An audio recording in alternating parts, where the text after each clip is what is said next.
Hello, everyone. Cecil Martin here. Hey, this is Hunter Henry. What's up, man? This is Max Crosby, part of Raider Nation. Hey, this is Ross Tucker, former NFL offensive lineman. Hey, it's Tyler Lockett of the Seattle Seahawks. Hey, this is Jerry Judah, wide receiver for the Denver Broncos, and you're listening to the 14-Yard NFL Podcast.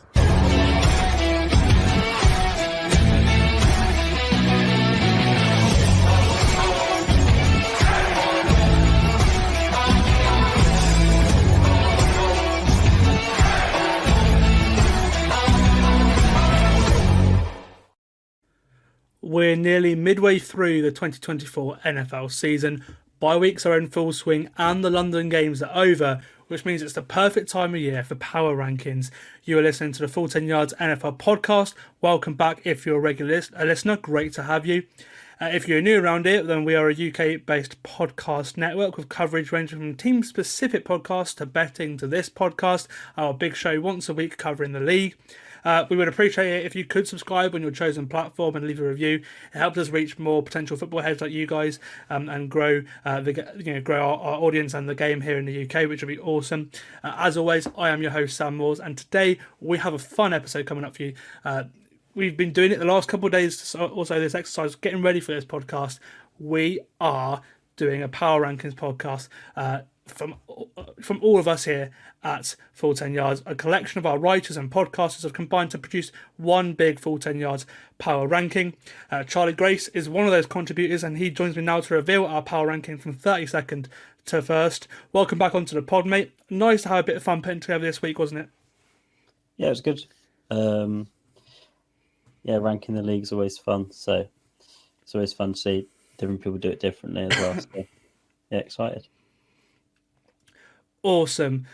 So how we're going to do this is we're going to reveal the results in sections before counting down to the top 10 and kind of give more coverage to the top 10 because it's more interesting, to be honest with you, because some of these teams, their seasons are already done. We'll then finish the podcast, as we always do, by picking the Week 8 games against the spread.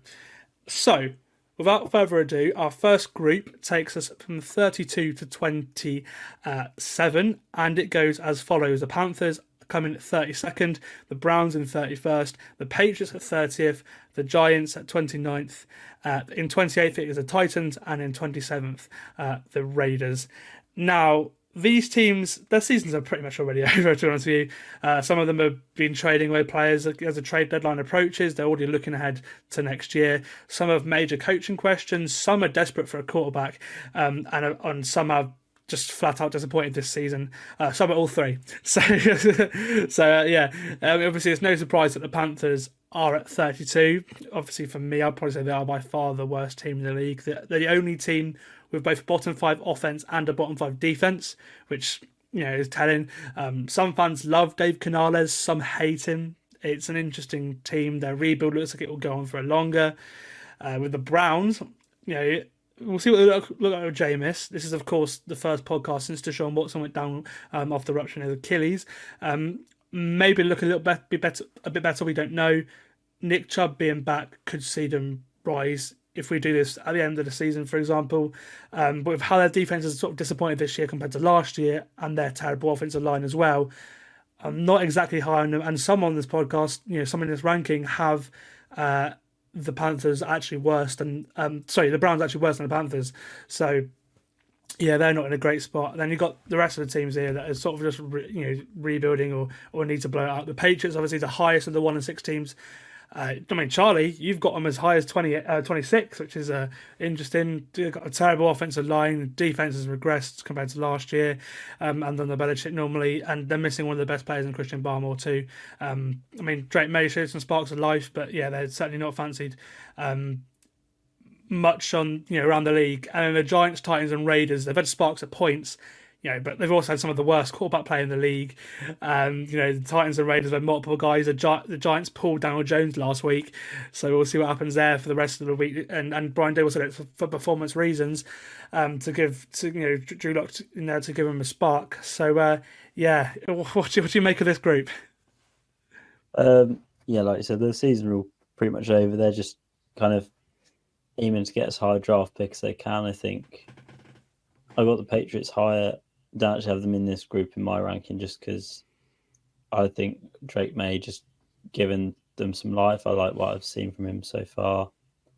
Yeah, like all what 5 of these teams have quarterback issues, you'd say, and going into a draft that's decidedly lacking in quarterback quality, it's going to be quite a tricky off season for some of these teams, I think.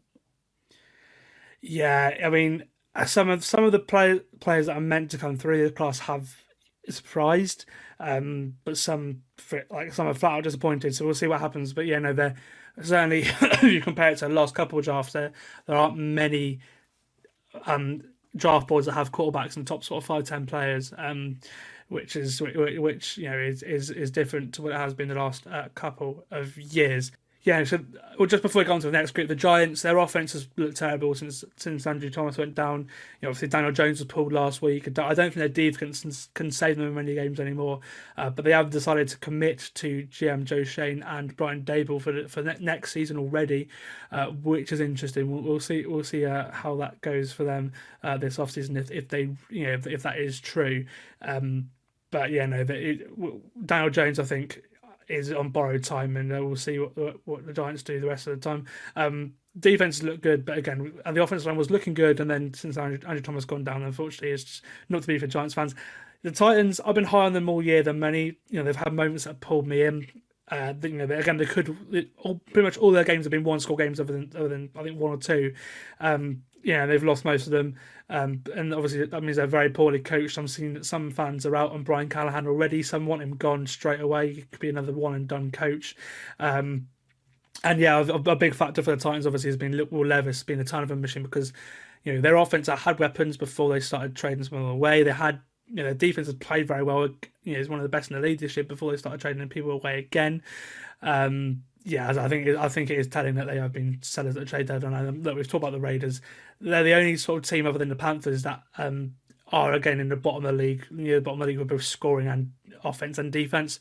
And people are believing in Antonio Pierce less and less as the weeks go on. And again, obviously with Devontae Adams going, and it sounds like Max Crosby's not happy in the building again either. Those guys are sellers at the trade deadline too. Those group are the basement of the NFL. Okay, the next group goes from 26 to 20, and that features 7 teams that are still alive. Some have good rosters, good rosters. You could say, or at least rosters that are good enough to reach the postseason. Some were expected to be in the postseason, but for all these teams to get there, something needs to change for that to happen. Okay, so the Jaguars coming at 26. At 25, there are the Dolphins, followed by the AFC East rivals, the Jets, in 24th. The Saints coming at 23rd, before the Colts and the Rams finish off in 22nd. And 21st. Oh, and actually, sorry, the Cowboys coming at 20 as well. So they sort of come under this group as well. Now, some of these teams seem to be heading in the right direction. The Jags, for example, looked confident in offense last week. 2 of the last 3 games for Trevor Lawrence have been some of the best of his career in terms of PFF grade and pushing the ball downfield and everything, which is good for them. But their defense has been terrible. The Jags' offense hasn't actually been the issue. But having Evan Ingram being back for them this year is just this last couple of weeks is really huge. He was targeted a lot in the 2 London games for them. Miami, they should have Tua back this week, touch wood. Their run game is really starting to take off as well, which is awesome. And the Rams are only getting healthier. But then there are some teams like the Cowboys and the Saints that are going in the other direction. They've had terrible injury luck. And the Colts have had terrible defense, but thanks to good play from Joe Flacco, they have a winning record. But he's out the lineup again now. Anthony Richardson's back, and they've shown no desire to. Even though Richardson is a liability for the team so far, they've shown they're not rushing to put in Joe Flacco, giving them a better chance to win. And then obviously the Jets 2-5, very poorly coached, but they have hope that Aaron Rodgers and Devontae Adams will fix the struggling offense. It's quite fitting that all these teams come one after the other because they're all at a crossroads really in their season, aren't they? Yeah, I think I got the Saints down at 27 on mine just because I watched them on Thursday night, and they're a team that they're out on their head coach. Like, they don't like Dennis Allen. You can tell it. The body language on the sideline I think that he's done over there, and they need a fresh reset. The Saints, I think, same with the Cowboys. They're one of those teams. We said preseason they're aging. They're a nothing team, and I think the best thing for them is to have a bad season. As for the Jags, I think they've papered over the cracks a little bit, beating a bad team. I'm not massively impressed with that. I think Doug Peterson's bought himself a bit of time, but I can still see him being fired before the end of the season. And then, the Colts, you just need Richardson to be more consistent. And you probably need Jonathan Taylor to get healthy again. That's a big miss for them. Well, the Jets, I don't really get the Jets. The Jets are a confusing team for me. Like, what are they right now? Is Aaron Rodgers good? Is he? I don't really know. Like, he's looked good, but the defense has really regressed since Salah left. And then as for the Rams, I just think that they've been hit with injuries to the receiving core, and I think there's only so much McVay could do with how poor that roster is, and I think it's starting to catch up with them a little bit now. Yes, it certainly is, and they're also, again, there's rumours that Cooper Kupp could be out of the building. There's some that Matthew Stafford could as well, but I don't believe those. The Cooper Kupp, people like Jordan Rodriguez, the reporter for the Rams for the Athletic, are reporting this, or at least people around. I said the conversations are happening, I believe. So we'll certainly see what happens, but the fact that I would have put him as a likely chief potentially, so the fact that they've gone out and got DeAndre Hopkins maybe says that they're going to keep Cooper Kupp around. But we'll see there.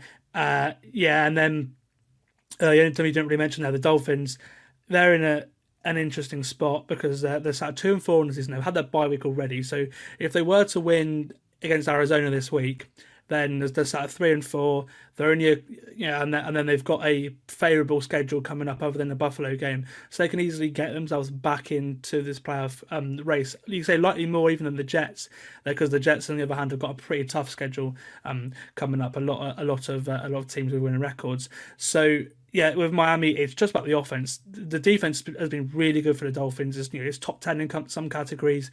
It's really good at stopping teams, passing in the red zone. Jalen Ramsey had a terrible first game, but since then he's been one of the best players in the league. It just depends on what's going to happen with this offense, because if they come back in and they can run the ball well, which they have done, and they can have some element of what it has been in the passing game, then they're going to be able to struggle to beat. But this passing game for the last, I don't know, even going back before the end of last season, it's not been the same. Tyreek Hill and Jalen Waddle have not had the same impact, and they've had 100 game, 100-yard game each between them in the last 10 games or something stupid. So certainly no, they were hurt sometimes towards the end of last year and things like that. But that's not a good sign for them. So they're a broken team. We'll see how they look this week. Or two are potentially coming back, they need a win here. If they don't win, then again the Dolphins are going to find themselves at the bottom of the power rankings, even lower than this, because their season is going south too. Okay, the next group we'll go in a little bit more detail, because you've got two more groups that are just outside the top 10 before we get into the top 10. The next group goes from 19 to 14. And this group covers the middle of the road teams in the league. It hosts 4 teams, I think, that on their day can beat 19 to 16 there. It's 4 teams that on their day can beat absolutely anyone. The only issue is that these teams have all had games this season that have made us scratch our heads, or they've not looked great, and reconsider exactly who they are. Those are the Chargers in 19, the Cardinals at 18, the Broncos at 17, and the Falcons at 16. Okay, I'll go one by one here. The Chargers, now their defense has been a nice surprise, because under Brandon Staley it completely sucked. They're number 1 in scoring defense this year under Jesse Minter, who's come over from Michigan with Jim Harbaugh. But they've also had one of the league's easiest schedules so far. They struggle in the second half of games, which has been a really big issue, and their run-heavy offense hasn't been as effective in recent weeks, and it's seen them lose games that they really, really shouldn't have. The Cardinals, who were one of those teams that beat the Chargers, they're ahead of them. Now, no one can really grasp who they are either. They will look amazing one week, then get blown out the next week. But they've a knack at winning games in division. They've beaten the Rams and the Niners this year. And with Kyler Murray at quarterback, they're always going to be frisky. Let's talk these two teams first because they play each other on Monday night. Yeah, again, I feel like they could beat everyone. They've got nice ways of football, but they're so inconsistent, I feel, with these two teams. Yeah, I think Herbert's just a shrinking violet. He's just not got the it factor about him. I think so off their bye, they put 20 points up in the first half against Denver.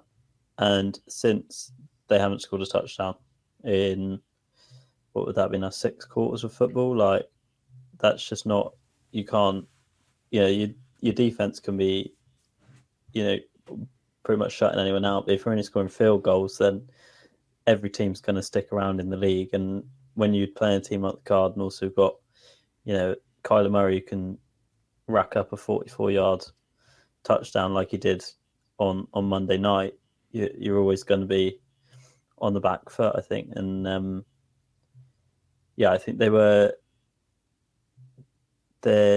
win against Denver was, I obviously watched that, being a Broncos fan, but that was as much down to the fact that the Broncos were atrocious in the first half as they were good. They were fun, they ran the ball really well, but they're not, closing out games. They're still not. I don't know whether it's a mentality thing of the group or anything, but they still can't close out games. And then you got the Cardinals, who you spoke about, who are a bit funny, like a bit of a strange franchise. But I mean, ground out a primetime win, so you've got that's a feather in their cap. I just want to see them bring together this offense a bit more, as much for my fantasy team as anything. But Marvin Harrison, he's been quiet the last couple of weeks. James Conner obviously had a big day on Monday, but Trey McBride, Marvin Harrison, James Conner is with Kyler Murray there as well. It's a good offensive core behind a decent O-line, and Michael Wilson's not an awful receiver. Greg Dortch, these guys. I think the problem with Arizona has been their defense.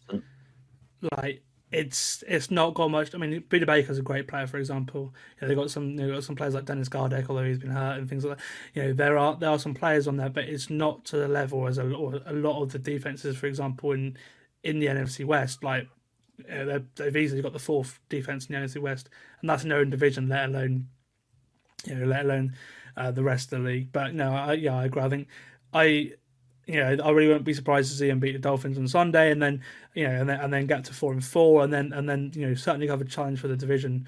But I could also see him losing that game, and then when you're beating another good team, and then that's just the way it's been. Like, they play very well in games. Yeah, because of how bad the conference is, they're in the thick of the wild card race, you'd say, and they probably will be deep into December. We'll go, and then the next teams are the Broncos and the Falcons. Now, the Broncos, they have the number 1 defense in yards per play, number 3 in scoring, but there have been inconsistencies in offense, starting games and things. They have the ability to beat teams like the Bucks at full strength, but then they'll lose to the Chargers because of the terrible first half. You're getting rookie moments from Bo Nix, but you're also seeing some great moments with Denver. But I feel like, do you agree with me? Obviously, being a Broncos fan, do you feel like they could beat anyone? But also, there are times where they do look like they're still a young rebuilding team. It's a strange season because obviously in the thick of a rebuild, but is a team that, like I say, can beat. I wouldn't say can beat anyone, but they could beat most teams in the league. I think, based on the defensive performance alone, I think the defense will keep you in games right into the late 4th quarter, and then it's depends on whether you get Bo Nix on a day when he's improved from his first 2 games. He was quite poor, and then I think we've seen some steady progression from him. But it's not like he's not going to be the finished article now. You're getting I'd say a pretty standard rookie season out of him. He's making you see throws where he can make them, and you're like, he's got something there. But there's also inconsistency on the footwork. Sometimes he'll get a bit antsy and bail on a clean pocket, but that's to be expected with a rookie quarterback. You can't. You're not going to expect him to be Mahomes on day one. But yeah, I think right now in a rebuild, being able to lean on the league's best defense is not a bad spot for the Broncos. And I think as rebuilding years go, it's going pretty much as well as they could hope. Yeah, and then absolutely. And then the Falcons at 16, just when we thought we got a grip on them, just when they thought they were looking really good, coming back in games. Kirk Cousins has been amazing on prime time and things like that. They go and drop that game in Seattle, which I was just shows again that they're still the Atlanta Falcons are still there are still elements where they will lose games. Disappointing there because I thought they would. I mean, they still might contend for the division properly with the fact that the Bucks are very injured, but I thought they could win a playoff game, but I'm not so sure now because again they're just mistakes after mistake after mistake on Sunday, and that's what we've not seen from the Falcons for a lot of this season, which is a shame. They've taken a tank in some people's rankings. These four teams are by far the most polarizing on the list. If you look, some people have teams like these in like 13th. Some people have teams like these in Denver, for example. Some people have Denver in the 20s. They're really polarizing, and they sort of just group together because no one really knows exactly what they are. The next five teams. From 15 all the way to 11. Now, these are five teams that are either in a similar spot to the previous group, but have sort of something to make our sort of contributors feel more positively about them, or they've just had some horrific injury luck for some cases, and they've got a great roster. We'll start with those two teams that are sort of set aside because they come together at 15th and 14th. At 15th, they're the Bengals, and at 14th, they're the San Francisco 49ers. Again, Bengals, mega talented team with Super Bowl aspirations, but they've had a distracting off-season. The injuries that come into camp as well. The defense was terrible in the first couple of games, and they all contributed to a horrific start. But now they're starting to find a new groove. They're starting to turn things around. The defense has performed a lot better the last couple of weeks than it has recently. They're winning games, and again with Joe Burrow, Jamar Chase, T. Higgins, the Bengals are always going to be competitive, aren't they? Yeah, I think they're just doing what they always do. They seem like a team that starts slow and then builds up ahead of steam. But when I watch, I'm not massively enthused. I'm still not sure like the identity. They need a run game, I think. That obviously you could tell that they're missing Joe Mixon, I believe. Yeah, I want to see. Maybe I want to see Burrow and Chase kind of win a game for them. In a big spot, or I want to see Burrow kind of put up a 350. 2 touchdown game or something. They're one of those teams that I'm still a bit out on. I think I'm not massively sold on Zach Taylor as head coach. I just want to see a big wow moment that kind of puts the Bengals on the map for me, because I think that their slow start is still kind of in the back of my mind there. Yeah, and the 49ers, now numerically, they've been one of the best teams in the league all year. They really have. They've lost 2 games that were out of character losses for them. Obviously, being without Christian McCaffrey all year, they've now lost Brandon Ayuk for the year. Deebo Samuel's had pneumonia recently. Things just aren't going right for the Niners. But they're very talented, and the numbers don't lie there. It's going to be tough for them to get a top seed in the playoffs, but that division is certainly open. And even though they're down in 14th, the Niners certainly aren't out of it this season, are they? Even with the injuries. Yeah, no, they aren't. But I think there's now going to be genuine questions over Brock Purdy because he's without all his superstars pretty much. To be fair, that's the thing. I think he's played very well this year without them. On Sunday, that wasn't the case, but I did an interview recently where I said that I feel like he's MVP hot take. I think he's played very well in games. The only issue is that in the big moments, in some, for example, playing the Chiefs in the Super Bowl rematch, you go and throw 3 interceptions. Yeah, exactly. And he's just got to be. I think he's as an individual, he's just got to be better in a big spot. And I think, when your most healthy wide receiver was shot 2 months ago, it's a sticky situation for anyone. Even Mahomes would probably struggle with that. But I think they've been out of character, and I think this is the kind of a watershed moment that maybe this team need some fresh direction in terms of, they probably need to get some new talent in, and almost feels like it's gone a bit stale. Yeah, they're sort of in a sticky situation. But I think with that coach, with that GM, you're always going to have they're so good at their jobs. They're always going to be competitive, and they've had like mini resets sometimes, and maybe they have a mini reset this year. But I think this year they're going to be too good to have a mini reset. They're sort of going to, I think that's the issue. But we'll see how the season goes. They may really struggle, and then be able to do that. Okay, the next three teams. Now these are teams that have showed promise.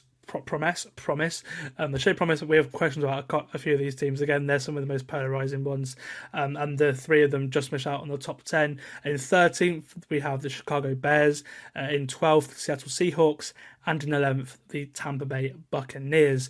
Okay, the Bears. Now, they're a strange one. They're kind of like the Chargers. They've had one of the easiest schedules in the league. They've also had a bye week as well, so they're at 4-2. And but they've got a great defense, and their offense is getting better and better the last couple of weeks. Caleb Williams has had a couple of good games back to back now, and they're finding some run game with DeAndre Swift as well, which they haven't had in some games. There have been some games where he's run for about 1.5 yards per carry. That's not been the case the last couple of games, which has really helped the Bears, and their offensive line's got better too, which is good. But again, they've not beaten anyone good. They've had I think they've had the easiest schedule in the league this season, if I'm not mistaken. So yeah, we'll see with the Bears, because they've got 6 division games coming up. Yeah, I think coming off a bye, having the start they've had, where for Caleb Williams, he's got him comfortable in the offense. He's up to NFL speed now. I need to see him beat a serious, genuine team. I think you want to see them spread the ball around a bit more. It feels like they're a team where DJ Moore will have a big game, Keenan Allen and Rome Odunze will be quiet. Odunze will have a good game. The other two will be quiet. It's like, whether that is just the way that teams are guarding the receivers, I don't know. Maybe maybe Keenan Allen 1 week just is having a hot week, but you'd want to see him consistently spread the ball around a bit more. But no, I think I think they've had as good a start as you can have with a rookie quarterback, but the schedule has helped them. Yeah, certainly. And the Seahawks, now again, they are one of the most polarizing teams on the list. Some have them in the low teens, some have them in the top 10. Got one of the league's worst offensive lines. They can beat or lose to anyone. But again, they're coming off a big win. The mood's high on Seattle, and that will see them sort of land in this list. They've been sort of middle on the road from both offense and defense. Defense hasn't been as good the last couple of games, but the offense on the other hand has got better in that time.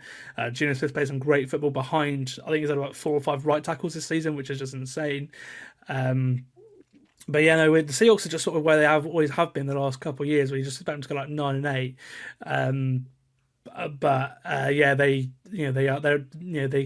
They've sort of been in the same thing where they're going absolutely smashed by the Giants, and then they'll go and have a really cool win against the Falcons. They're sort of in that mold of team. Yeah, I think I'm higher on them than some people. I got them in my top 10 just because I think the job Mike McDonald's doing as a first-year head coach, I think he's doing a good job. I think they had their three game slide where they dropped 3 games, but I think to show the character they did, going against a good Falcons tide, I don't know. I just think that win impressed me quite a bit, and I think going into quite a key stretch now, I think they've got 3 division games back to back. Yeah, and the Bills as well. Yeah, so I think after this stretch, I think we'll know more about the side that they are. Absolutely. And then just missing out on the top 10, the Tampa Bay Buccaneers. Great season so far. They'd be well in my top 10 if it wasn't for what happened on Monday night, where they lost Chris Godwin on garbage time. His ankle snapped the other way. It looked horrible. And then Mike Evans, his injury got worse in this game too. So Godwin's out for the season. Mike Evans will be out into at least a week 11 bye. So he's not going to be on the field for at least 3 or 4 games. Now, as well, again, just unfortunate Monday Night Football for them, losing the 2 best weapons for extended time at the right time. The wrong time. But other than that, Baker Mayfield's been brilliant. Again, he's been... he's turned the ball over a few times, but he's also made so many good plays that has counteracted that, a bit like Josh Allen, you could say normally. He's been great with his legs as well. This is the best Baker I've ever seen. The only thing that's letting the Bucs down a little bit is their defense, which has been a bit disappointing because they're in so many shootouts this year. But for me, they'd be firmly in the top 10 if it wasn't for the injuries. Yeah, the injuries are just killer. Like, what their number 1 receiver now, probably Jalen McMillan. So you got Jalen McMillan, Cade Otton as well. Yeah, tight end. I was going to get a lot of touches, but they keep scoring points. If there's one thing you can say about the Bucs, they score a lot of points, and Baker's had a great year. But I have them a bit lower just because I think the injuries will affect them a bit more than some. Maybe I've been impressed what they've done thus far, but I think the injuries are just so killer. And I just don't think they could be a top 10 team with the injuries being kind of as long or medium term as they are. Yeah, it'll be interesting to watch the Bucs. I think when they get Evans back, they'll look a little bit better. So it's just getting to the bye there, but we'll see. I think they're certainly going to be in playoff contention this year, you could say so, without a doubt. Okay, right, now let's get into the top 10 of this list. We're going to go one by one. We're going to talk about them quite a bit in depth, and then finish the podcast off with our Week 8 predictions. In number 10, we have the Philadelphia Eagles. They're somehow 4-2, despite not scoring a single point in the first quarter this entire season, which just blows my mind. Obviously, we say it a lot. Their roster's brilliant. The top 3 roster in terms of talent, certainly. But it's a team that has not lived up to its potential at all. Now, to be fair, Vic Fangio's defense is starting to show something. They've actually played pretty well on defense compared to last year this year. But the offense has just not been the same since Shane Steichen left. If it wasn't for Saquon Barkley, I don't think they'd crack the top half of this list, if I'm being completely honest with you. Because Jalen Hurts, we need to have a serious conversation about Jalen Hurts now, because he is a ton of a machine. And we really do. The big plays are starting to dwindle, and he now sits by the likes of Andy Dalton and Deshaun Watson in big time throw percentage, and he has a worse turnover worthy play percentage than Will Levis. So Jalen Hurts is playing some bad football right now, and at the quarterback position, it is tough because you can tell this team just aren't well coached on offense whatsoever. Which for Kellen Moore's had a couple bad jobs now. It's not looking great for his reputation so far. Maybe they turn it around. They're undefeated since their bye, but again they've played the Browns and the Giants. The schedule is getting a lot tougher for them now, so we'll see how they fare in those games. But judging by the record under Sirianni, they'll struggle. I mean, I think it's a talent that have sort of got the Eagles so high on this list, obviously win record as well. But they're a strange team to get a grip on, aren't they? Yeah, I'm amazed anyone had them in the top 10, to be honest. I had them 12th, I think. I think they're a badly coached side that are good enough to kind of get them through games, and they beat bad teams, they'll lose to good teams, and then flip a coin as to anyone who's a similar kind of level to them. But I think with you on the Jalen Hurts thing, I'm starting to get very out on him. I think they're definitely a team that you're starting to talk about being probably a quarterback away, because the O-line has picked up from like Jason Kelsey leaving. The O-line still looks pretty good. AJ Brown there, Devonta Smith, Dallas Goedert, Saquon Barkley. The weapons are there. As you said, the defense is there, and the quarterback's starting to become the missing piece. Yeah, which we never thought we'd see when we got a massive contract, became the highest paid quarterback in the NFL. Like, he's not been terrible, but like, he has cost his team a lot of points. Um, which is just a shame because I really like watching him as a player, to be honest with you. But yeah, we'll see what happens with those Eagles. Okay, we'll go on to the team in ninth now, the Pittsburgh Steelers. They're 5-2 on the year after their impressive Sunday Night Football win over the Jets. And because of that, they come in at number 9.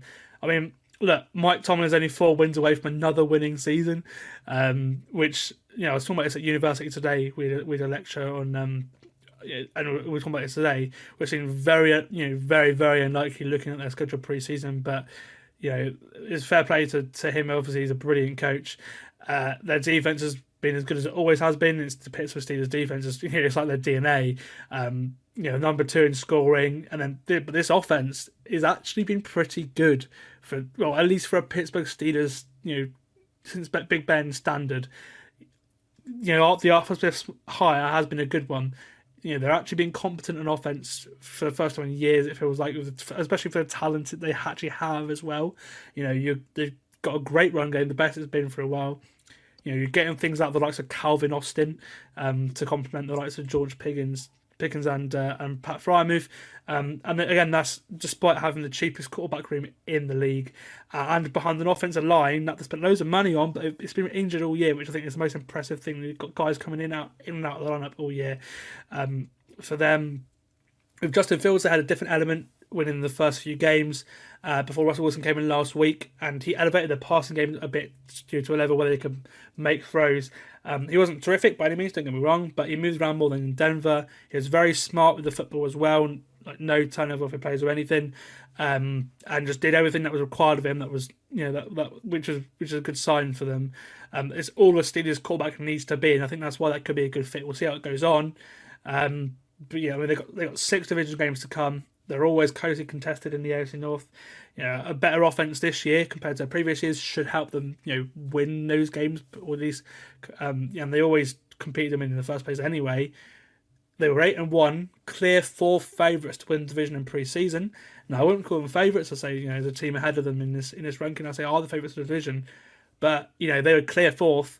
They've now certainly got a chance of a playoff berth, let alone the division title. Fair play to Pittsburgh.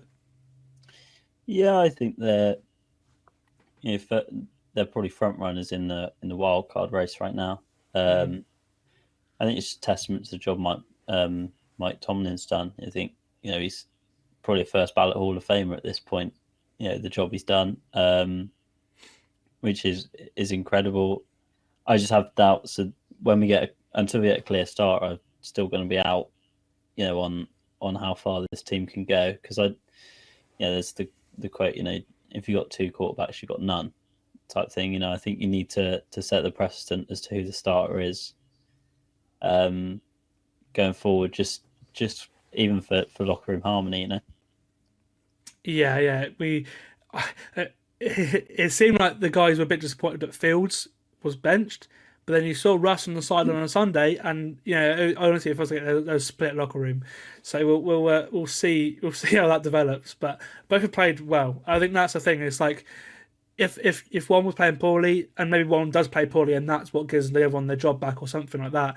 But for a seemingly split locker room, the vibes are good. They're playing good football as well, and they've got a great person at the top holding it all together. And certainly, this is the most excited I've been to watch the Steelers for their defense. I love their defense, but it's like a complete team for once. And I will watch Steelers primetime games now, which before I just wouldn't even bother if they're playing a terrible team. So it's a nice season so far for the Steelers. Now in at 8. Another surprise story. This one a little bit more surprising than the Steelers, although albeit that it's still very surprising. The Washington Commanders are number 8 in a power ranking. When was the last time we saw a Washington team this relevant? It's got to be around a decade since we've seen Washington team this high in power rankings and things like that. The number 1 scoring offense, number 4 in yards per play, number 2 in offensive EPA. And they also lead the league, number 2 in rushing as well, led by a rookie quarterback. It's certainly impressive.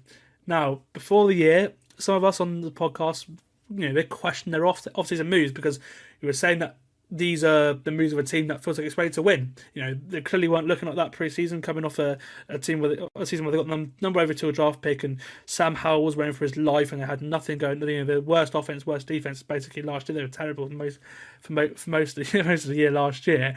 But this Jaden Daniels and Cliff Kingsbury relationship on offense had an excellent start, and there's obviously head coach Dan Quinn is slowly starting to fix a defense that was one of the worst units I've ever seen, at points last year, just especially after trading away Montez Sweat. They look to have got the balance right at the right time, which is a real interesting thing with the Commanders here. As the league switches back to more of a run-heavy focus, Washington have really bucked the trend here. Quarterbacks this year are averaging just 209 yards per game. That is the lowest number. With the whole league, that is the lowest number around the league since 2006, and this is the year of the highest amount of rushing yards per game since 1987. So the league it's a rushing league now, which is just a fascinating set of stats. Obviously, with Daniels, it is a shame about his rib injury. He's week to week. We'll see what happens this week. I don't know. To be honest with you, it doesn't sound great. But a great backup who fits the offense is there in Marcus Mariota. We saw that in the game where they absolutely brushed aside their opponent on Sunday. Yeah, no, this is for me such a nice story. Fair play to Washington. Yeah, I think I was a bit higher on the Dan Quinn hire than some. I think he did a good job in Atlanta, and he was. His defensive group was good in Dallas, and I think that's his testament. Well, look at Dallas now. And and I think Kingsbury's offense, along with Jaden Daniels, has helped him get comfortable. And they've got a playmaker in Scary Terry. They got good O-line additions in the off season, and he's got a run game that he can lean on as well. So he's not forced to do it all through the air. I just think, you've got an asterisk now over the rib injury, but Mariota looked fairly comfortable in the offense. So I don't think you're massively concerned about that until you come up in a big spot against, a decent team. Yeah, certainly. And that, being last in the division last year, you get a favourable schedule the next year. So, and again, they're certainly looking to favourites to be a worse to first team this year, because there's always one. I don't think many people would have been betting that it would have been Washington, but they certainly have been great all year. Okay, number 7, the Houston Texans come in, which feels about right with what we've seen from them so far, and we've also with what we've seen from other teams. There is one team I think they probably could be above, which we'll get into very shortly.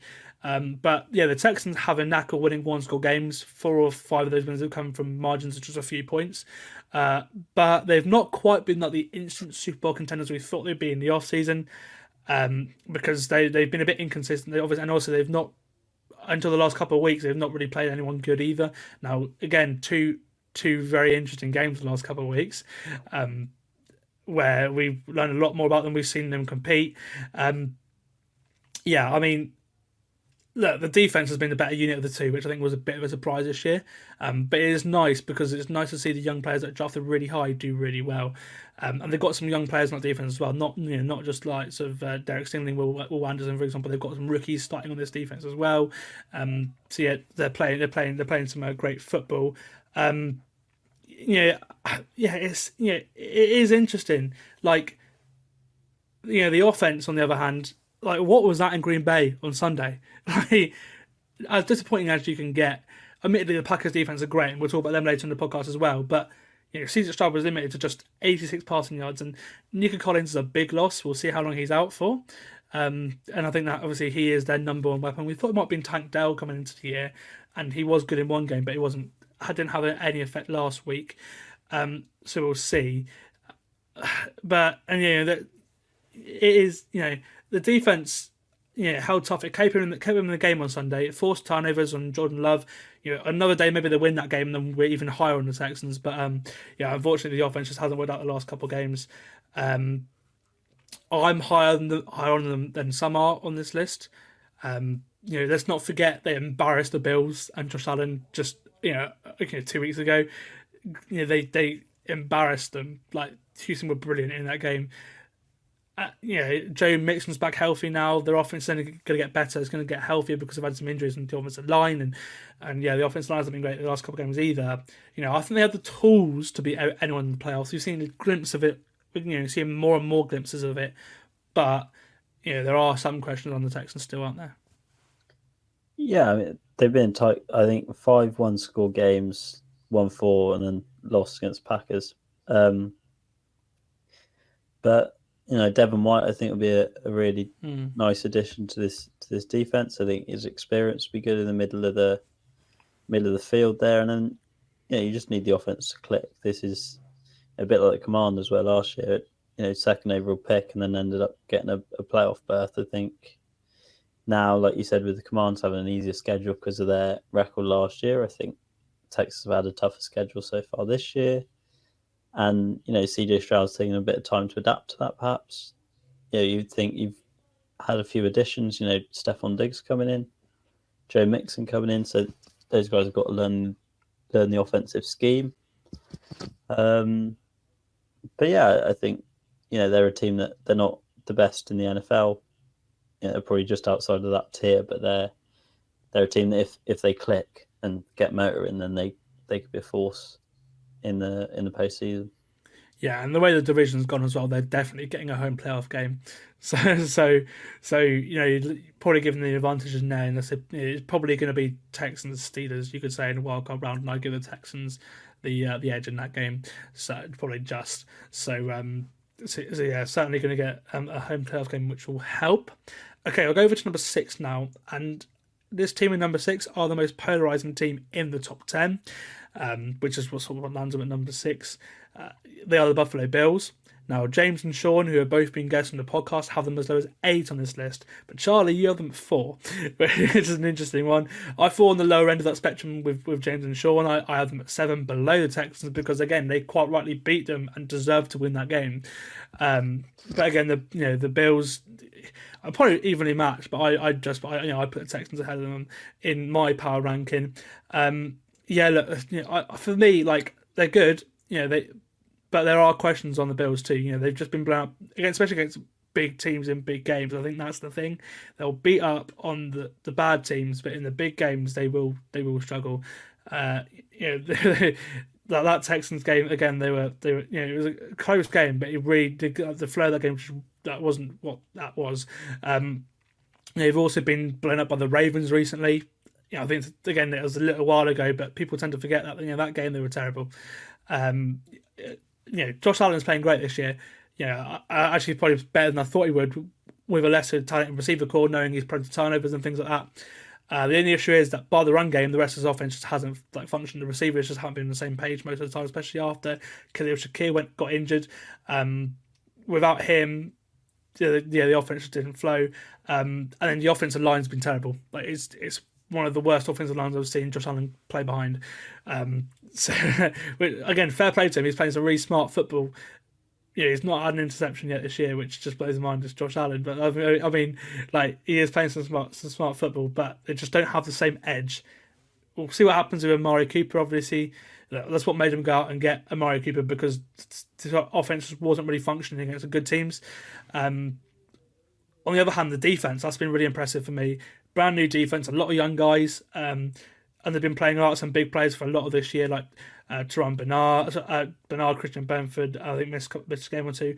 Matt Milano, the big one, being out for most this year as well so far. Obviously, still out. We'll see if he comes back towards the end of the year. But yeah, they've missed players on that defense. Obviously, losing 3 veterans in the offseason as well, and Tre'Davious White, Jordan Poyer, and Micah Hyde. This defense, Sean McDermott can just pluck anyone out and play good defense. I mean, fair play to him. It really is impressive. the way it's going, they're going to watch this division because the rest of the teams have just not been great, and they've already beaten both the Jets and Dolphins already. So even if it does narrow in, they've still got a tiebreak on them at the minute. But even with their excellent run game, I do question their ability to do anything in this postseason because they've just not been good against good teams. Yeah, but I think they've got Amari Cooper now, so he's got a true wide receiver one, and I think. You said about McDermott plucking anyone out and playing good defense. That's going to start to click. And in big spots, when you can start to lean on that defense that learns the scheme, get more comfortable, seeing the field so much, there's never any doubt that Josh Allen can put up points. He's not turning the ball over. They've got Shakir and Keon Coleman are two good, supplemental pieces. Dawson Knox and Dalton Kincaid is. 1-2 tight end duo is as good as it gets in the league. So, I don't doubt that this team can score points. And I think, the defense is going to start finding its groove. And I think this is a team that, like we said about the Texans, once everything kind of clicks and falls into place, I can easily see them going on a kind of 8-9 game winning streak to close the year out. And then it's who finishes the season hot, not who starts it, Yeah, I think it's maybe just seen them lose games to the Chiefs and the Bengals, and I think that will be it. I think I'll pick. I think there's 2 or 3 teams I'll pick in the AFC to beat them straight up. I think because that offensive line's not good. Like that offensive line going up against the Chiefs front or the Ravens front, we saw it with the Ravens game. And the Texans front again. Josh Allen, he got concussed in that game. Let's be real. That doesn't fill me with much confidence. But again, like as I mentioned, the defense is brilliant. I love the defense, and Mario Cooper is a nice, exciting thing for them too. So yeah, certainly hope. But for me, I think that's why they're so polarizing, because people just disagree on the Bills, and I think this is a good season for them to show what they can do that, because it is a weaker AFC than normal. But whether that actually happens or not, I'm not sure. But yeah, no, certainly, look, 5-2, the Bills have won the division already, pretty much. And again, home playoff game, great advantage. They win the playoff game, I bet, and we'll see what happens from there, really. But they're in, and they rightly deserve to be in this top 10. Okay, and number 5, the Packers, another 5-2 team. They're on a 3-game win streak now. That Jordan Love is fully healthy. Obviously, they just beat Houston, where if it wasn't for offensive turnovers, they would absolutely smash them. But the Texans kept them in the game. The defense was brilliant, and Jordan Love has been prone to a turnover since coming back. Their defense, we mentioned it earlier, dominant in that game. A scary sign for the rest of the league, because they're starting to pair great coverage with sacks and turnovers now, which is really nice. So this defense is they've had the turnovers all year, they've had the sacks, but then they completely shut out the Texans receivers in this game. So it's certainly a great sign for Jeff Hafley, their new defensive coordinator. Lead the league in turnovers, 17, 3 more than anyone else. And then they've just added Robert Saleh to the staff as well. They're certainly, for me, one of my favourite teams to watch. The Packers are. And the offense, they're still waiting for them to kick into gear. Obviously, Jordan Love missing a few games. They've had too many mistakes, I think. But the big play has always been there. It's so evident. And Matt LaFleur has done a terrific job adjusting in-game. I'd say he's one of the best game day coaches in the entire NFL. So that certainly helps win games. Obviously, they're a bit behind the race for the NFC North now after losing to the Vikings and being a game back on the Vikings and the Lions anyway. But this Packers team are really, really scary, and I really wouldn't be surprised to see them challenge very far in the playoffs. Yeah, I think now they've had Love back. It was a good bounce back win after the Vikings loss. 3 wins in a row now, and Love been back in it. They're starting to move a bit more. And then on Sunday, look forward. They've got a pretty favourable matchup. And then they've got a big game in 2 weeks' time. So this is another team where you're like, right now we're high on them after a big win. But if they win a tight game at the weekend and then lose in a couple of weeks, you're saying, is this the team we thought they were, or are they pretenders? So I think I'm not ready to jump on the bandwagon just yet. I think I need to see a bit more from them. We're only in week 7, but no, they've been impressive. Yeah, absolutely. We'll go over to the 4th place team. My favourite surprise package in the NFL this season, just because I love watching them, the Minnesota Vikings. It was an absolute pleasure to see them in London a few weeks ago. They come at number 4. For me, the best coach team in the NFL. Without a doubt, hands down, they are the best coach team in the NFL. And I love the Steelers. I think they're up there as well. But top play caller on offense, a top developer on offense as well. Like Kevin O'Connell just great with every single player on that unit. It's mental. And then it's the same with Brian Flores. He's probably the best defensive mind in the league. And we'll see what happens with him in terms of head coaching jobs, because he really has messed it up in Miami with the way he treated the offensive side of the ball. But again, that's just a Belichick trait. It was the same with Bill, the last couple of years. But for me, certainly, I love watching his defense so much. I really, really do. And again, now they're suddenly in a winning window in what was meant to be a rebuild year for the Vikings. O'Connell's done a great job with Sam Darnold scheming around him, because I think people miss this. Besides Justin Jefferson, their weapons have been in and out of the lineup all season. Aaron Jones has missed games, Jordan Allen's missed games, TJ Hawkinson's missed games. It's not like it's been all rosy for the Vikings. They have been down to backup, so they're still putting out great football. And then Flores, who did some frisky things for the defense last year, but it was getting beat all over the place. He added 2 players he knows he can rely on in Stephon Gilmore and Andrew Van Ginkel, and they've absolutely transformed this defense. Both of those guys had their best seasons under Flores. Gilmore was Defensive Player of the Year under Flores in New England. It was what helped get him the job in Miami as head coach. And then Van Ginkel, he found him 5th round draft pick, and he was, didn't really have any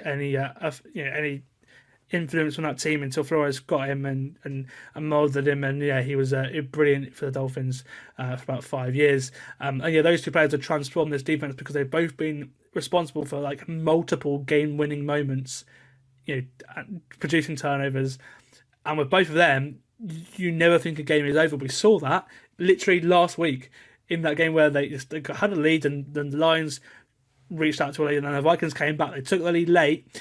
They were really unlucky to not be, they're really unlucky to not be 6-0, to have a comeback stopped by that field goal for the Lions.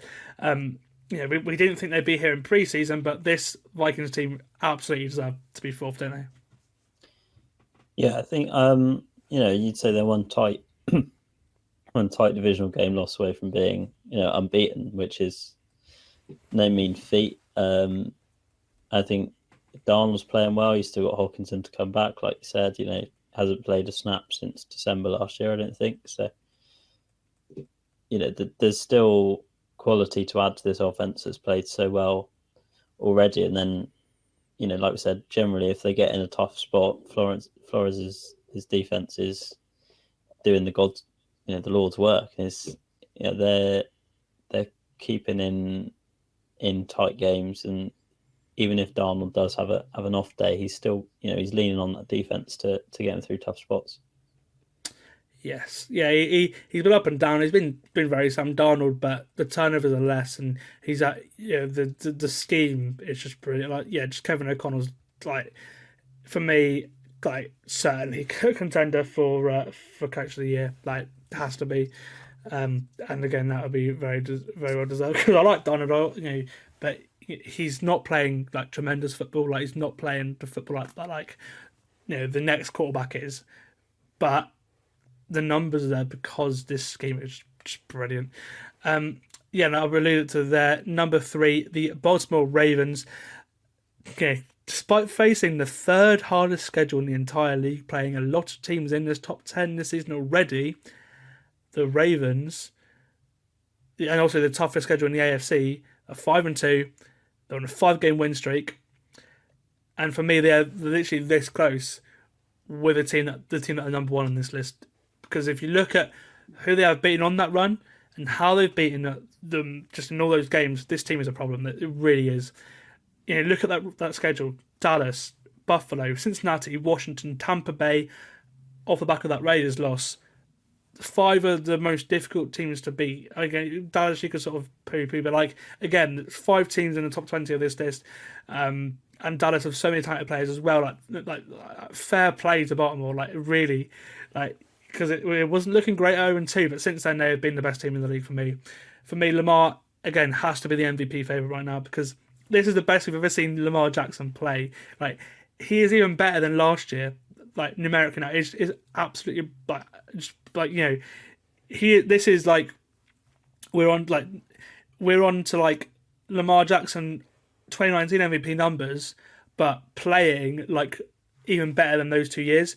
Last year's numbers weren't as good, but he was still brilliant. This is for me, Lamar has to be MVP favorite right now.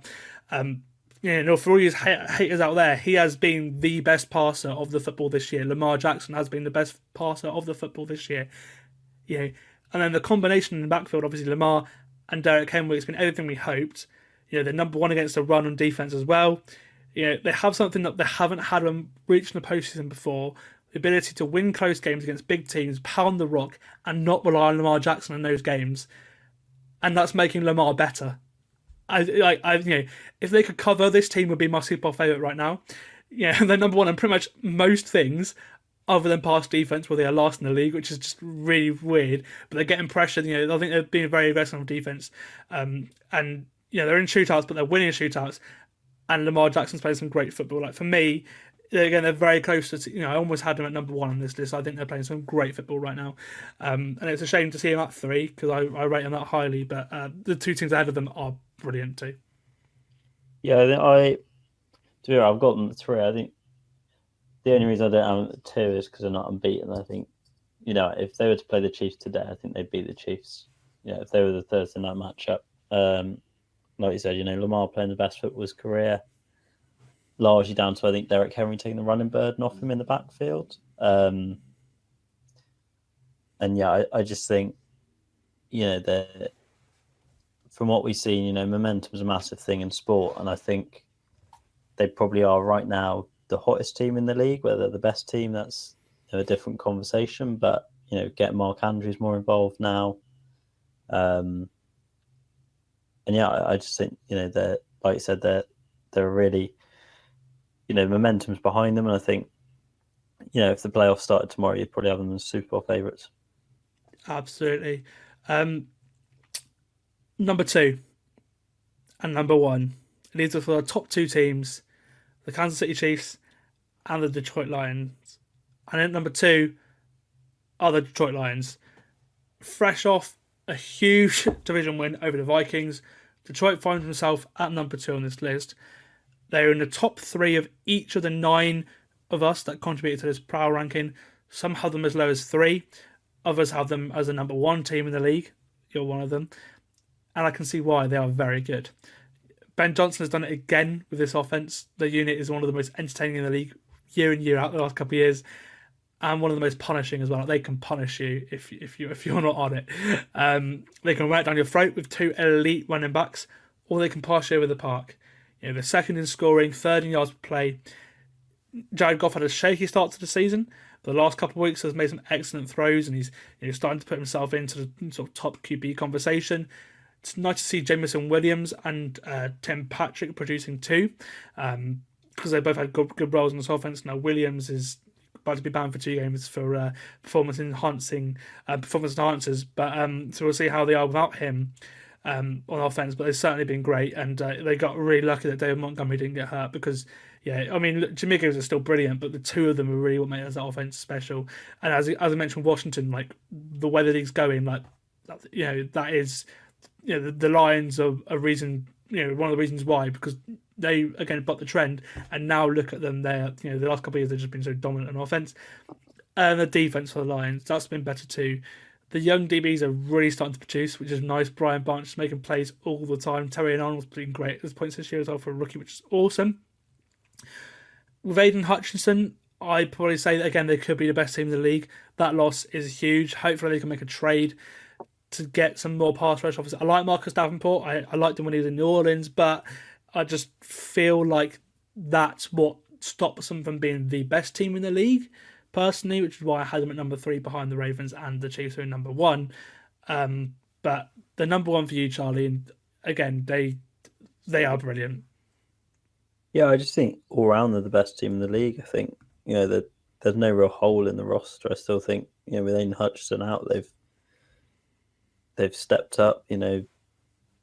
On the D line there, and I think you look all around, two-headed monster at running back, Goff playing as well as he needs to elevate this offense. The weapons are so good. Sam Laporte has only entered double digits once in fantasy football.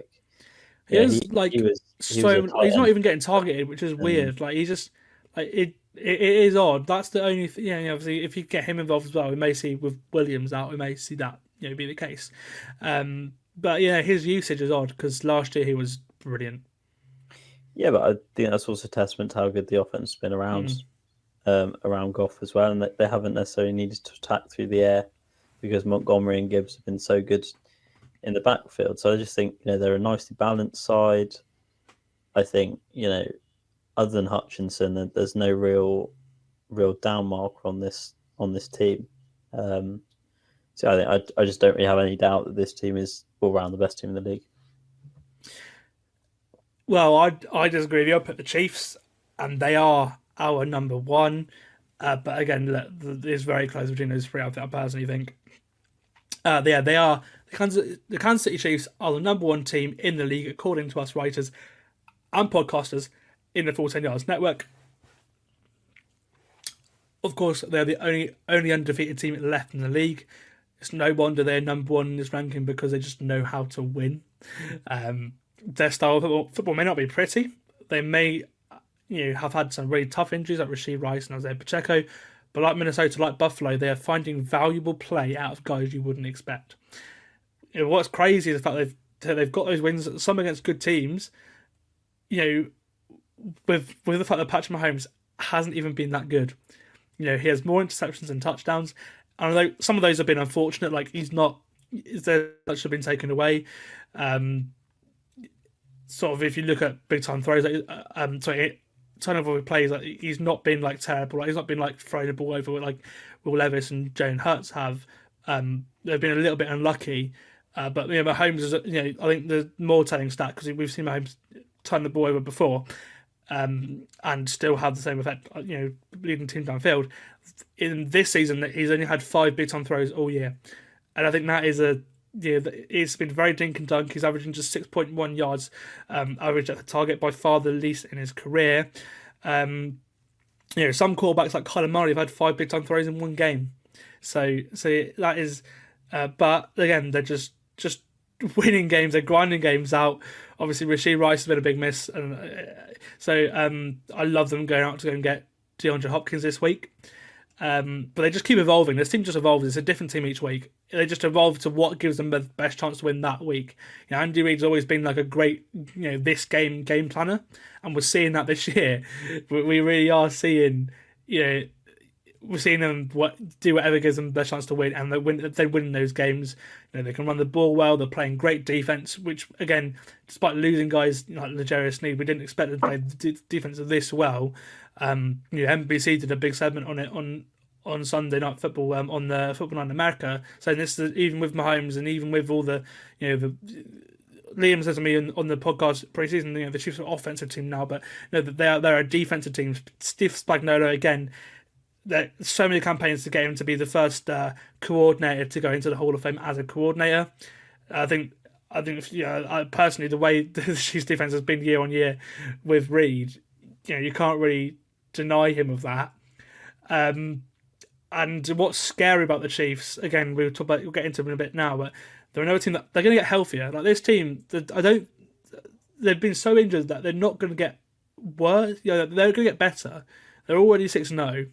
They're already, they're this close to get in a playoff game wrapped up midway through the season. The home playoff game with the way the division's been as well. For me, the numbers say they're the best team in the AFC. They just have this knack of winning games, and that's why most of us are putting them as number 1. Yeah, I think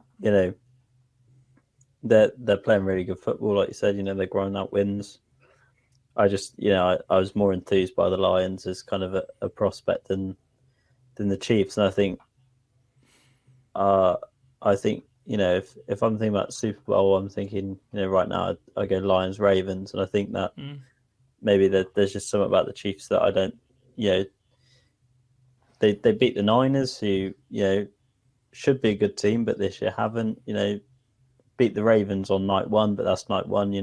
Anything can happen. And then outside of that, they beat the Bengals in a tight game when the Bengals are at the start of their season and in a bit of a weird spot. The Falcons, who have proven to not necessarily be as good of a side as we maybe thought they were.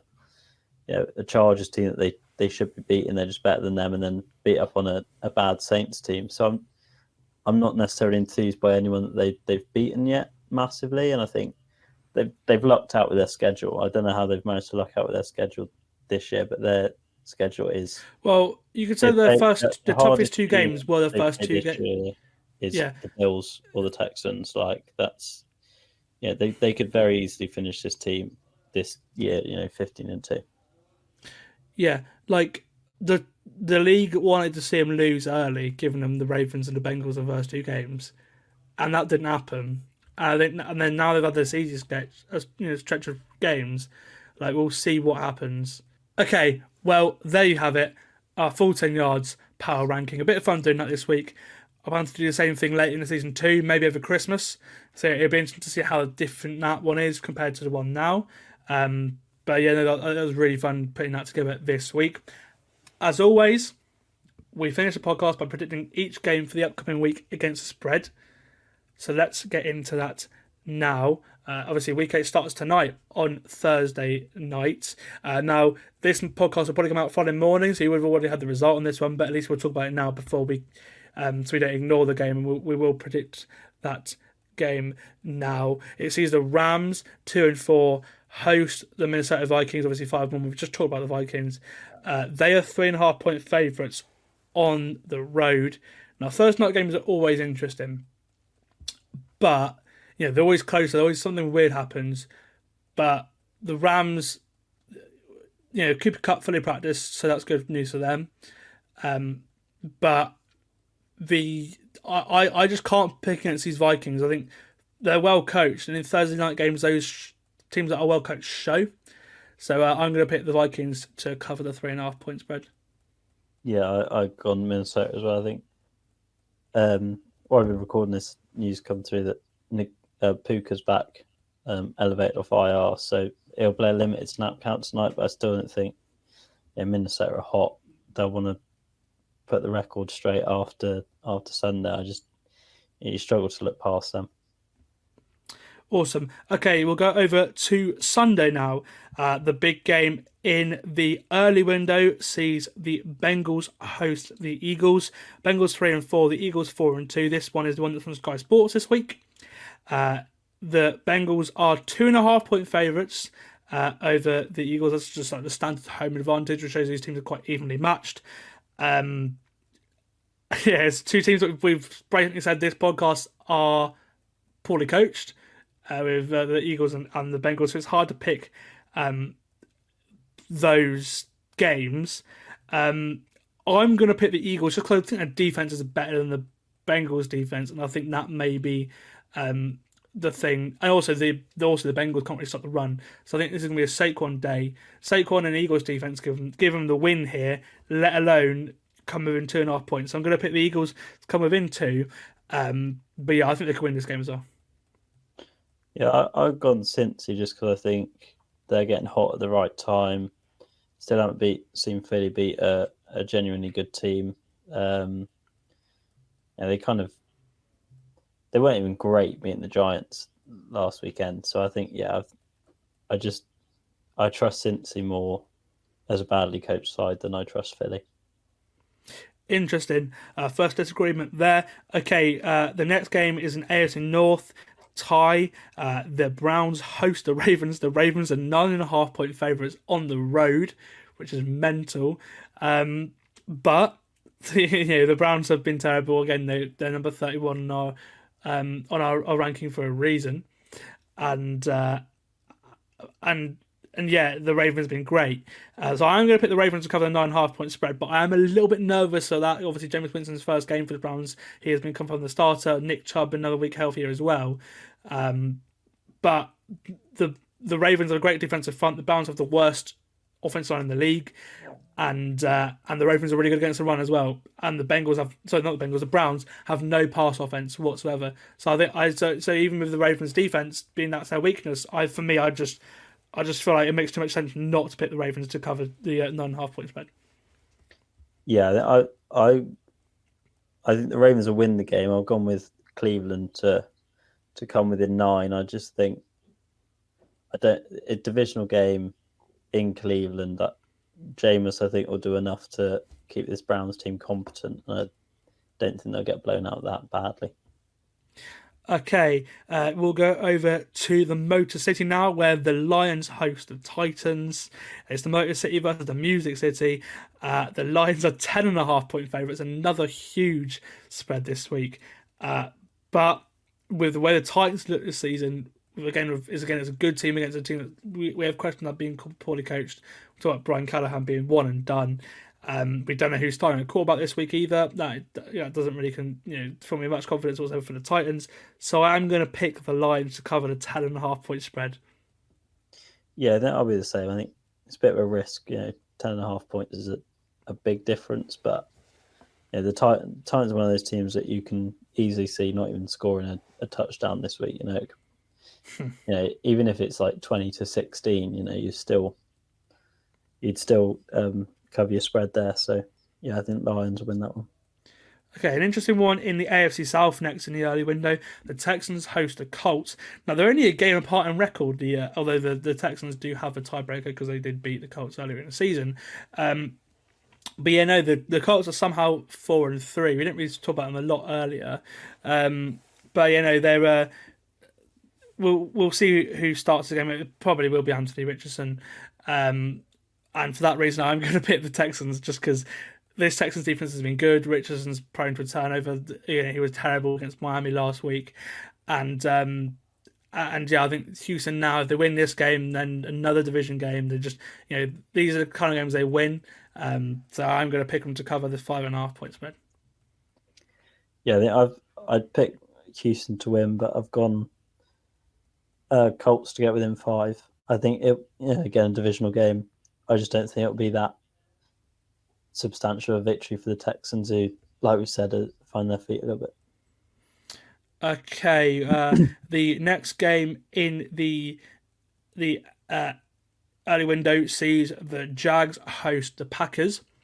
The Jags are 4.5-point underdogs, which is obviously that's an interesting spread because away from home that's quite a big advantage for the Packers. And obviously the Jags looked good last week, but I don't trust them. I trust the Packers. I've talked loads about how much I like the Packers in the segment earlier, so I'm going to pick them to cover this 4.5-point spread on the road. But I think that game will have a lot of points. It just seems like one of those games that I think we'll see points in, which will be nice to watch on Red Zone in the early window. Yeah, I always think it'll be. Yeah, I've gone Green Bay by 5, but I think Jags offense isn't that great. Packers defense playing electric right now. I think it might end up being a blowout. We'll see. Yeah, it certainly could be. Okay, go over to Miami now. They host the Cardinals. The Dolphins are 3.5-point favourites at home, which is interesting with the way the Dolphins are played, but a lot of that is expecting that Tua will play and come back into the offense, and it looked very good straight away. I'm not so confident that's going to be the case, and also I like the Cardinals. I think the Dolphins probably do win this game, but I'm not confident on it. So I'm going to pick the Cardinals in against the spread. I think this is a toss-up. I really do, and in that case, I'll go against the favourite. Yeah, I've done the same there. I think it'll be a tighter game than many think, and Tua's got to readjust to game speed and things. He's been out for quite a while, so coming off a big Monday night win, going across country, I think Arizona might not win the game, but I think they'll at least get within 3. And then two division games to close out the early window. The first is the Patriots host the Jets. The Jets are 7.5-point favourites on the road, which is incredible. And even though I don't trust the Patriots offensive line, their defense has been worse. Again, I don't know what Jets team is going to turn up. So I'm going to pick the Patriots to come within 7. I'm going to pick the Patriots in this game as underdogs. Yeah, I've done the same as well. I think even if they don't win, obviously come within 7 against the Jets team that I don't think is that good. And I think, like we said, we've seen the flashes of Drake May. And I think, they'll come within 7 at least. Awesome. And then the last game of the early window sees the Bucks host the Falcons. Despite all the injuries, the Bucks are still 2.5-point favourites. I'm concerned about their offense, so I'm going to pick the Falcons, not only to as underdogs, but also to win this game. I feel like Atlanta, they're due a bounce back after last week. The last game it was very hotly contested as well. If they win this game, then it's looking great for the Falcons in division. They're the healthiest team. Yeah, I think I've backed the Bucks. I just think that there'll be something, everyone talking about the injuries. I just think, Baker will come out and, again, divisional game, weird things happen. But yeah, whoever wins this is basically, wins the thing. Wins the division, I think. Yeah, pretty much. Okay, the first game of the early window, an early window because the clock's on Saturday. So the 8:05 game sees the Chargers host the Saints. The Chargers are 7.5-point favourites at home. Justin Herbert going up against Spencer Rattler and the Saints. I'm going to pick the Saints to come within 7. Just because I don't feel like the Chargers can put a team away. If they're going to get ahead early and maybe lead, but I don't think the Chargers can put a team away. I think the Saints are going to be in this game. They might not win it. I'll probably still pick the Chargers to win it, but a whole touchdown lead, I'm not so sure for the Chargers. Yeah, I think the Chargers will win it, but I think Saints go within 7. Okay, my favourite game of the late window sees the Seattle Seahawks host the Buffalo Bills. The Seahawks are 3.5-point underdogs. It was an interesting one with Buffalo. I was like, this is a game. This is a sort of, it's not a big team, but these are the games that they need to win if they are going to contend for the Super Bowl. Seattle looked great last week, but I am going to pick the Bills to cover the 3.5 points. But I just feel like they're the more talented team. Another week from Amari Cooper in the offense as well, and the Seahawks defense has not been great the last couple of games compared to what it has been. What was at the start of the year? Yeah, I think I've gone Bills as well. But across country going into Seattle, maybe it's it might be a tight game. Might 4.5 or 3.5 even might not be. It's quite a big spread, I think, given that I think this will be such a tight game. But I back Buffalo to get the win. I think it'll be a fun game. That'll be the one I have my eyes on in the late window. The Broncos host the Panthers, a Super Bowl rematch from all those years ago. The Broncos are 7.5-point favourites. I'm not picking the Panthers at all this season. I don't think. Even I'm always going to pick the over. Give me the Broncos 7.5. So I've gone Panthers win 7. I think that I just think they'll stick around. Bryce Young's got a point to prove coming back into this side. I just the Broncos at times have struggled to stop the run. I think we get Chuba Hubbard going, especially in the first half, take some time off the clock. The Broncos are at 8 and 9 at home as well, I think, since across the last 2 years. So that they've been poor at home, and I think they'll get it done, but I don't think it'll be. I've backed the Panthers to come within 7. Interesting. Okay, an all AFC West matchup is next. The Raiders host the Chiefs. The Chiefs are 9.5-point favourites on the road. Going up against we don't know, Gardner Minshew or Desmond Ridder, who they also picked up this week after Aidan O'Connell went down for a bit. It's hard. Chiefs 9.5 point spread on. The Chiefs don't beat teams by that much anymore. But the Raiders are just getting worse and worse each week. I'm gonna pick the Chiefs to cover the 9.5 point spread. I think I'm gonna hate myself for doing that on Sunday, but division game and everything as well. But the Raiders don't infuse me whatsoever, man. Yeah, I've gone Raiders to come within 9. I just think it's such a big spread, and I don't think they're that bad. I think that they could probably get a couple of stops, and they'll probably stay close till late, and then I think the Chiefs will run away with it. Yeah, late on in the game. Okay, and then what was billed as the sort of battle between the first 2 picks in this draft it doesn't look like it's going to be the case. The line has moved. It was Washington were favored by 2.5, but now the Bears are favored by 2.5 on the road in this game. I think that probably just points to all signs that Marcus Mariota will be playing for the Commanders this week. I like Chicago. I like their defense. I think that obviously you've got a week of film on Washington now as well with Mariota, so I think that will help. So I'm going to pick Chicago to cover the 2.5 point spread. But I think that game will be fun because you've got 2 teams that are a bit frisky. If they can beat anyone, we talk about it. Even without Daniels, I still think the Commanders are a good team. But I like what I saw from the Bears' offense the last couple of weeks, and then their defense I really like. So give me Chicago to cover.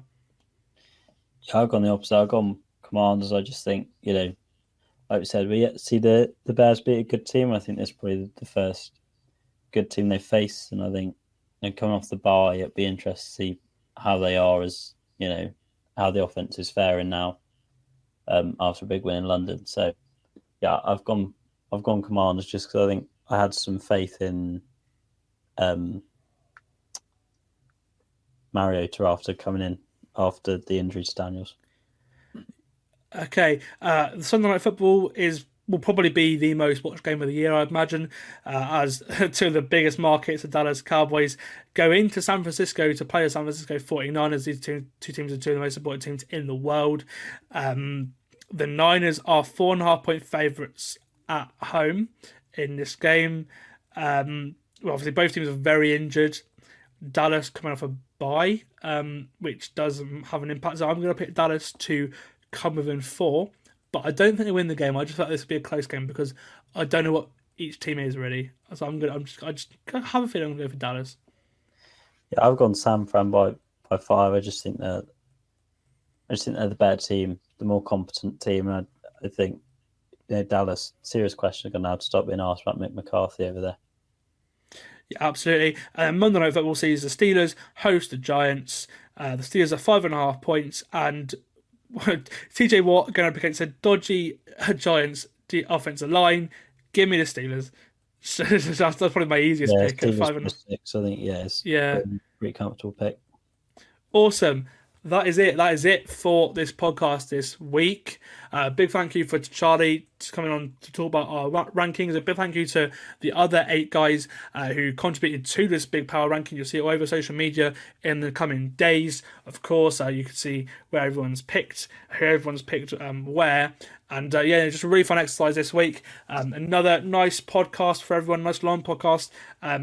Just really getting into the season now. I just love talking about football, and I hope you guys listening to us talk about football as well. I've been Sam, he's been Charlie. It's been the Full 10 Yards NFL podcast, and I'll see you after week 8, heading into week 9.